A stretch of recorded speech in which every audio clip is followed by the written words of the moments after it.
नमस्कार। ओम नमो भगवते वासुदेवाय। कल हम लोगों ने श्रीमद् भागवत महापुराण का पहला अध्याय, जो श्रीमद् भागवत महात्म्य है, जिसमें देवर्षि नारद जी की भेंट भक्ति से हुई थी। आज हम लोग श्रीमद् भागवत का द्वितीय अध्याय आरंभ करने जा रहे हैं। भक्ति का दुख दूर करने के लिए नारद जी का उद्योग। नारद जी ने कहा, बाले, तुम व्यर्थ ही अपने को क्यों खेद में डाल रही हो? अरे, तुम इतनी चिंतातुर क्यों हो? भगवान श्री कृष्ण के चरण कमलों का चिंतन करो, उनकी कृपा से तुम्हारा सारा दुख दूर हो जाएगा। जिन्होंने कौरवों के अत्याचार से द्रौपदी की रक्षा की थी और गोप सुंदरियों को स्नात किया था, वे श्री कृष्ण कहीं चले थोड़े ही गए हैं। फिर तुम तो भक्ति हो और सदा उन्हें प्राणों से भी प्यारी हो। तुम्हारे बुलाने पर तो भगवान नीचों के घरों में भी चले जाते हैं। सत्य, त्रेता और द्वापर, इन 3 युगों में ज्ञान और वैराग्य मुक्ति के साधन थे, किंतु कलयुग में तो केवल भक्त ही ब्रह्म सायुज्य यानी मोक्ष की प्राप्ति कराने वाली है। ये सोचकर ही परमानंद चिन्मूर्ति ज्ञान स्वरूप श्री हरि ने अपने सत्य स्वरूप से तुम्हें रचा है। तुम साक्षात श्री कृष्णचंद्र की प्रिया और परम सुंदरी हो। एक बार जब तुमने हाथ जोड़कर पूछा था कि मैं क्या करूं, तब भगवान ने तुम्हें यही आज्ञा दी थी कि मेरे भक्तों का पोषण करो। तुमने भगवान की वो आज्ञा स्वीकार कर ली। इससे तुम पर श्री हरि बहुत प्रसन्न हुए और तुम्हारी सेवा करने के लिए मुक्ति को तुम्हें दासी के रूप में दे दिया और इन ज्ञान वैराग्य को पुत्रों के रूप में। तुम अपने साक्षात स्वरूप से वैकुंठ धाम में ही भक्तों का पोषण करती हो। भूलोक में तो तुमने उनकी पुष्टि के लिए केवल छाया रूप धारण कर रखा है।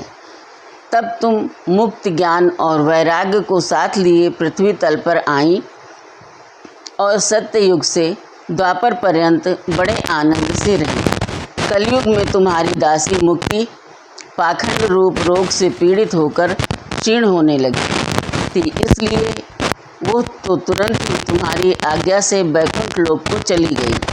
इस लोक में भी तुम्हारे स्मरण करने से ही वो आती है और फिर चली जाती है, किंतु इन ज्ञान वैराग्य को तुमने पुत्र मानकर अपने पास ही रख छोड़ा है। फिर भी कलयुग में इनकी उपेक्षा होने के कारण तुम्हारे ये पुत्र उत्साहहीन और वृद्ध हो गए हैं। फिर भी तुम चिंता न करो, मैं इनके नवजीवन का उपाय सोचता हूँ। सुमुखी, कलि के समान कोई भी युग नहीं है।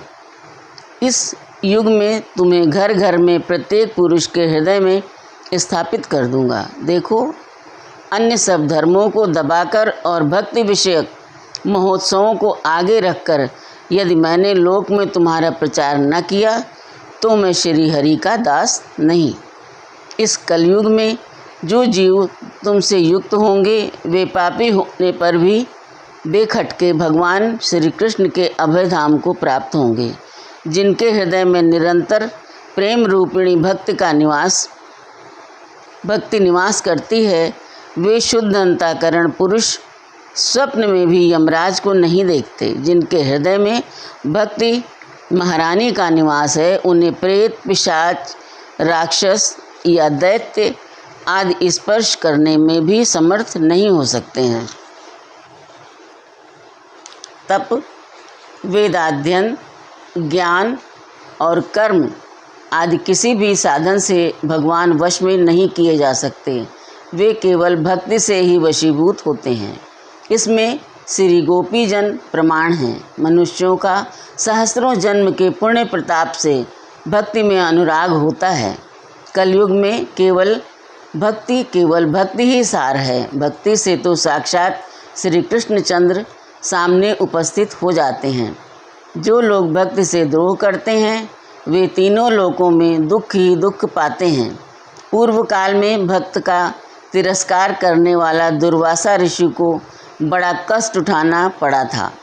बस व्रत, तीर्थ, योग, यज्ञ और ज्ञान चर्चा आदि बहुत से साधनों की कोई आवश्यकता नहीं है। एकमात्र भक्ति ही मुक्ति को देने वाली है। सूत जी कहते हैं, इस प्रकार नारद जी के निर्णय किए हुए अपने महात्म्य को सुनकर भक्ति के सारे अंग पुष्ट हो गए और वे उनसे कहने लगी। भक्ति ने कहा, नारद जी आप धन्य हैं, आपकी मुझ में निश्चल प्रीति है। मैं सदा आपके हृदय में रहूँगी, कभी आपको छोड़कर नहीं जाऊँगी। साधो, आप बड़े कृपालु हैं।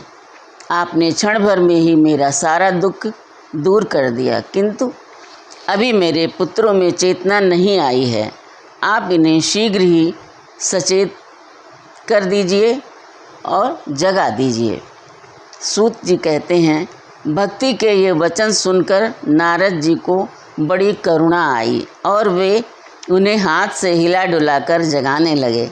फिर उनके कान के पास मुंह लगाकर जोर से कहा, ओ ज्ञान जल्दी जग पड़ो, ओ वैराग्य जल्दी जग पड़ो। फिर उन्होंने वेद ध्वनि, वेदांत घोष और बार बार गीता पाठ करके उन्हें जगाया, जिससे वे जैसे तैसे बहुत जोर लगाकर उठे, किंतु आलस्य के कारण वे दोनों जम्हाई लेते रहे, नेत्र उघाड़ कर देख भी नहीं सके। उनके बाल बगुलों की तरह सफ़ेद हो गए थे। उनके अंग प्रायः सूखे काठ के समान निस्तेज और कठोर हो गए थे। इस प्रकार भूख प्यास के मारे अत्यंत दुर्बल होने के कारण उन्हें फिर सोते देख नारद जी को बड़ी चिंता हुई। वे सोचने लगे, अब मुझे क्या करना चाहिए। उनकी यह नींद और इससे भी बढ़कर इनकी वृद्धावस्था कैसे दूर हो। शौनक जी इस प्रकार चिंता करते करते वे भगवान का स्मरण करने लगे। उसी समय यह आकाशवाणी हुई कि मुने खेद मत करो, तुम्हारा यह उद्योग निसंदेह सफल होगा।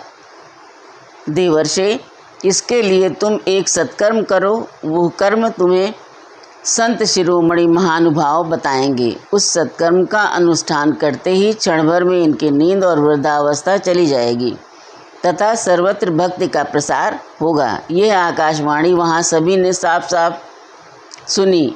इससे नारद जी को बड़ा विस्मय हुआ और वे कहने लगे, मुझे तो इसका कुछ आशय समझ में नहीं आया।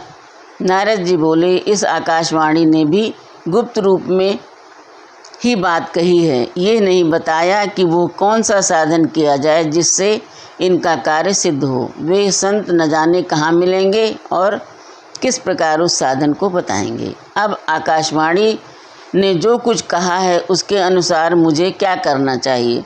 सूत जी कहते हैं, शौनक जी तब ज्ञान वैराग्य दोनों को वहीं छोड़कर नारद मुनि वहाँ से चल पड़े और प्रत्येक तीर्थ में जाकर मार्ग में मिलने वाले मुनीश्वरों से वो साधन पूछने लगे। उनकी उस बात को सुनकर तो वे सब थे, किंतु उसके विषय में कोई कुछ भी निश्चित उत्तर न देता। किन्हीं ने उसे असाध्य बताया, कोई बोले इसका ठीक पता लगाना ही कठिन है। कोई सुनकर चुप रह गए और कोई तो अपनी अवज्ञा होने के भय से बात को टाल टोल कर खिसक गए। त्रिलोक में महान आश्चर्यजनक हाहाकार मच गया। लोग आपस में कानाफूसी करने लगे, भाई जब वेद ध्वनि, वेदांत घोष और बार बार गीता पाठ सुनाने पर भी भक्ति, ज्ञान और वैराग्य ये तीनों नहीं जगाए जा सके, तब और कोई उपाय नहीं है। स्वयं योगी राज नारद को भी जिसका ज्ञान नहीं है उसे दूसरों संसारी लोग कैसे बता सकते हैं। इस प्रकार जिन जिन ऋषियों से इसके विषय में पूछा गया, उन्होंने निर्णय करके यही कहा कि ये बात दुस्साध्य ही है। तब नारद जी बहुत चिंतातुर हुए और बद्री वन में आए। ज्ञान वैराग्य को जगाने के लिए वहाँ उन्होंने ये निश्चय किया कि मैं तप करूँगा। इसी समय उन्हें अपने सामने करोड़ों सूर्यों के समान तेजस्वी सनकादि मुनीश्वर दिखाई दिए। उन्हें देखकर वे मुनिश्रेष्ठ कहने लगे। नारद जी ने कहा, महात्माओं, इस समय बड़े भाग्य से मेरा आप लोगों के साथ समागम हुआ है। आप मुझ पर कृपा करके शीघ्र ही वो साधन बताइए। आप सभी लोग बड़े योगी, बुद्धिमान और विद्वान हैं। आप देखने में 5-5 वर्ष के बालक से जान पड़ते हैं, किंतु हैं पूर्वजों के भी पूर्वज। आप लोग सदा बैकुंठ धाम में निवास करते हैं, निरंतर हर कीर्तन में तत्पर रहते हैं, भगवतवल्ली लीलामृत का रसास्वादन कर सदा उसी में उन्मत्त रहते हैं और एकमात्र भगवत कथा ही आपके जीवन का आधार है। हरि शरणम, भगवान ही हमारे रक्षक हैं। ये वाक्य सर्वदा आपके मुख में रहता है। इसी से काल प्रेरित वृद्धावस्था भी आपको बाधा नहीं पहुंचाती। पूर्व काल में आपके भ्रूभंग मात्र से भगवान विष्णु के द्वारपाल जय और विजय तुरंत पृथ्वी पर गिर गए थे और फिर आपकी ही कृपा से वो पुनः बैकुंठ लोक पहुंच गए। धन्य है, इस समय आपका दर्शन बड़े सौभाग्य से ही हुआ है। मैं बहुत दीन हूँ और आप लोग स्वभाव से ही दयालु हैं, इसलिए मुझ पर आपको अवश्य कृपा करनी चाहिए। बताइए, आकाशवाणी ने जिसके विषय में कहा वो कौन सा साधन है और मुझे किस प्रकार उसका अनुष्ठान करना चाहिए? आप इसका विस्तार से वर्णन कीजिए। भक्ति, ज्ञान और वैराग्य को किस प्रकार सुख मिल सकता है और किस तरह इनकी प्रेम पूर्वक सब वर्णों में प्रतिष्ठा की जा सकती है? सनकादि ने कहा, देवर्षि, आप चिंता न करें, मन में प्रसन्न हो। उनके उद्धार का एक सरल उपाय पहले से ही विद्यमान है।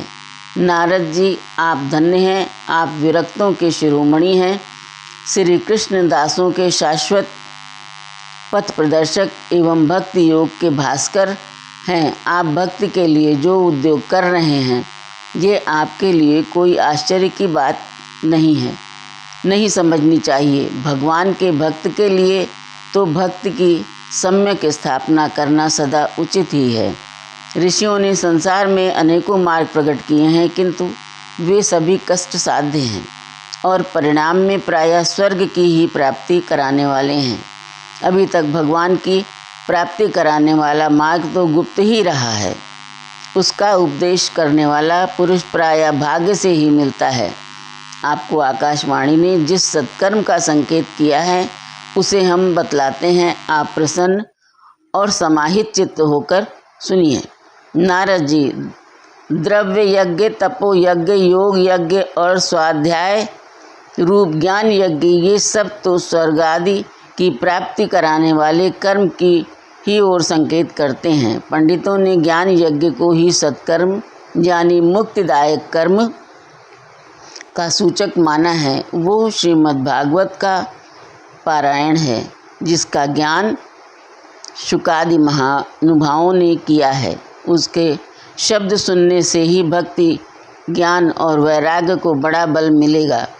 इससे ज्ञान वैराग्य का कष्ट मिट जाएगा और भक्ति को आनंद मिलेगा। सिंह की गर्जना सुनकर जैसे भेड़िए भाग जाते हैं, उसी प्रकार श्रीमद् भागवत की ध्वनि से कलयुग के सारे दोष नष्ट हो जाएंगे।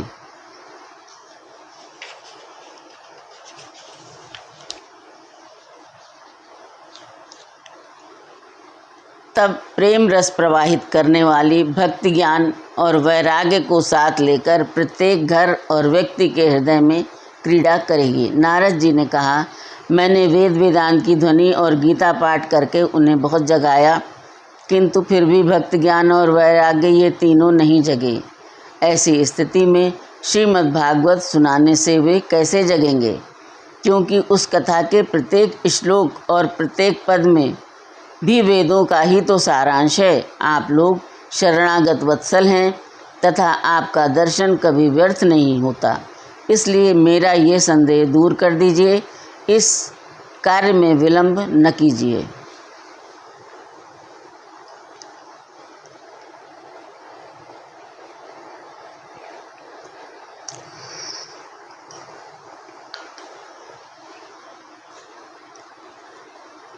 सनकादि ने कहा, श्रीमद् भागवत की कथा वेद और उपनिषदों के सार से बनी है, इसलिए उनसे अलग उनकी फल रूपा होने के कारण वो बड़ी उत्तम जान पड़ती है। जिस प्रकार रस वृक्ष की जड़ से लेकर शाखाग्र पर्यंत रहता है, किंतु इस स्थिति में उसका आस्वादन नहीं किया जा सकता, वही जब अलग होकर फल के रूप में आ जाता है तब संसार में सभी को प्रिय लगने लगता है।